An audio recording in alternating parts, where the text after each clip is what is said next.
John Krasinski reprises his role as Tom Clancy's Jack Ryan in the second season of Amazon's series with the same name. The first season was really fun. So is this a good follow-up?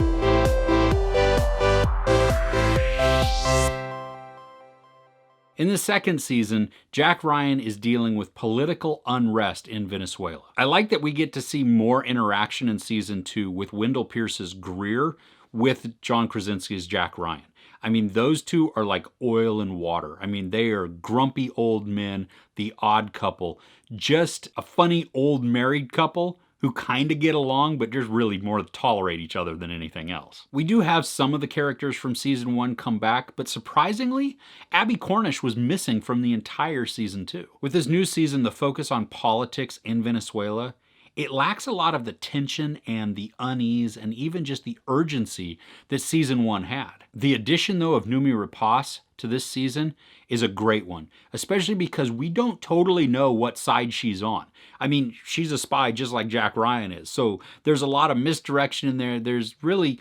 Do you trust him? Well, don't trust anybody, and that's probably your best bet. Tom Lashiha, I believe that's how you pronounce his name, or really Jaqen Hagar from Game of Thrones, he's in this too, and so I enjoyed watching him because I liked him in Game of Thrones. Season 2 is 8 episodes long, but it didn't really pick up the action until about episode 6. I mean, sure, there is action that goes on, there are some thrilling moments, but just the first season seemed to grab hold of me and really hold me tight and then just race me around and just amp up the tension with every passing moment. Like I really felt that, oh my gosh, there is an urgency to this.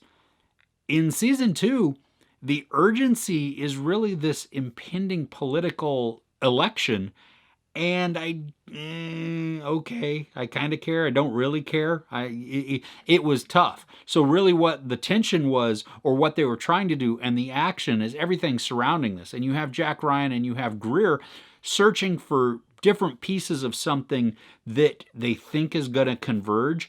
And really it all kind of falls to the background. I mean, the political arena, the political story is really what is in the forefront. I really got the impression that the story was more about America than Venezuela. I mean, in this, they're really focusing on this corrupt politician who has all of the power and is doing whatever he can to silence any opposition. I think the writers took the opportunity to focus on American politics as they're perceived right now, but put it under the guise of a Venezuelan government. One addition to this season also that I really enjoyed is Michael Kelly.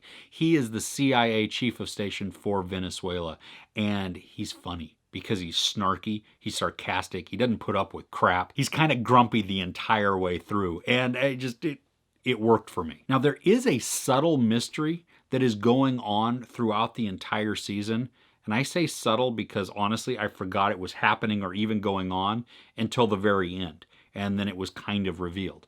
But that was part of the problem with the entire season, is that there is just a lot going on, a whole bunch of moving parts where some of them they don't lead anywhere, or when they do, it hadn't been focused on for so long that I forgot it was even there. I just think the season itself was kind of too busy. Maybe they were a little too ambitious, and then especially with focusing on the politics in another country, I don't really care about that president, whether or not he gets elected or not, or this person gets elected. Sure, does that have trickle-down effect and ripple effects at some point? Probably, but if that's the entire point of the show, so I think I would have preferred that they take one of those side stories and made that the central part and have the political thing happening as one of the side stories. Then it becomes a lot more intrigue. It becomes just a lot more pressured, like there is really something that they're racing towards. I mean, if you've seen season 1, I believe it was the terrorist and the attack that was looming, that was going to happen. And that right there, that's pressure. That's tension.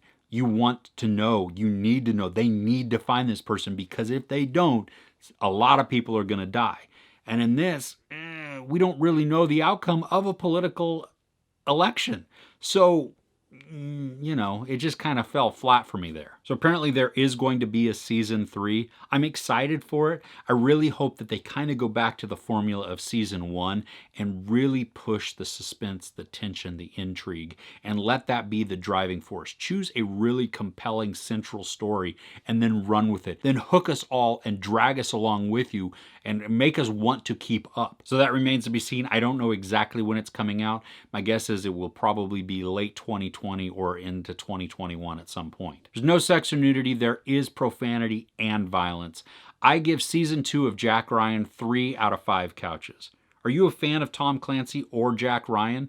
Do you have a favorite movie that involves that character? Mine happens to be The Hunt for Red October, but I would love to know what yours is if you have one in the comments below. If you enjoyed this review, please give it a like. Also, don't forget to share and subscribe. I'm Chris. This is Movies and Munchies. Thanks for catching with me.